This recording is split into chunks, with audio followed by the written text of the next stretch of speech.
बेईमान दूध वाला।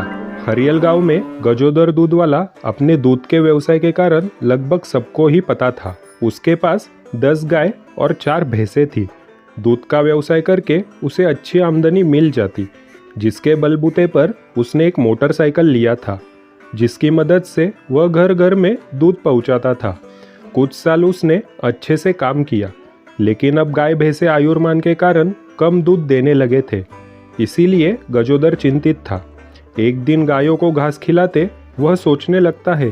तभी उसे ख्याल आता है, क्यों न दूध में पानी मिलाना शुरू कर दूं, जिससे मैं पहले जितना ही दूध पहुंचा सकता हूँ। उस रात उसी विचारों में डूबने के कारण उसे नींद ही नहीं आती और सवेरे होते ही वो बिना कुछ सोचे दूध में पानी मिला के घर घर में पहुंचा देता है।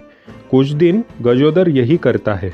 एक दिन गजोदर भैया दूध वाला जैसे ही दरवाजे पे दूध देने के लिए आता है, कांताबाई गजोदर भैया से कहती है, आजकल दूध का स्वाद कुछ अलग ही आ रहा है, पानी मिलाना शुरू किए क्या? गजोदर भैया हंसता है और कहता है, नहीं मेम साहब, वो तो हमार गाय धूप के कारण थोड़ी कमज़ोर हुई है, जैसे ही ठीक हो जाएगी दूध का स्वाद फिर ठीक हो जाएगा। ऐसा ही जवाब वो लगभग सबको देता है और घर आते हुए सोचता है, पानी की मिलावट थोड़ी कम करनी पड़ेगी, नहीं तो ये लोग दूध लेना बंद कर देंगे। गजोदर फिर कुछ दिन कम पानी की मिलावट करता है, लेकिन इससे दूध कम पड़ जाता है, तो गजोदर फिर से ज़्यादा पानी की मिलावट करना शुरू कर देता है। उसी दौरान रामलाल दूध वाला उस गांव में रहने आता है और दूध का व्यवसाय शुरू करता है, लेकिन वो 4 रुपया ज़्यादा कीमत से दूध बेचता है।